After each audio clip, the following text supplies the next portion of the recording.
Knowledge and understanding that I get at WorldLink, and particularly Neil's teaching, it's really hard to explain. It brings you to a level that I never understood. I remember back when I was in training, and my professor of hand surgery, Peter Stern, was one of the smartest people that I ever knew, and he knew the literature inside and out, and he would be able to quote articles, and I was always in awe on how he was able to find some research or an article that explained a situation and how we could benefit from that, or more specifically, how the patients could benefit from that.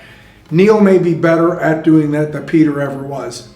It's amazing how his command of the literature allows you to have the confidence to do what we're doing. That is, by understanding the literature, and particularly in what's a controversial area of medicine. It shouldn't be controversial because the literature is very good and very clear. But in this area of medicine, having a firm understanding of the literature allows you to practice boldly and with confidence, knowing that what you're going to do is going to get a good result for the people that you're treating.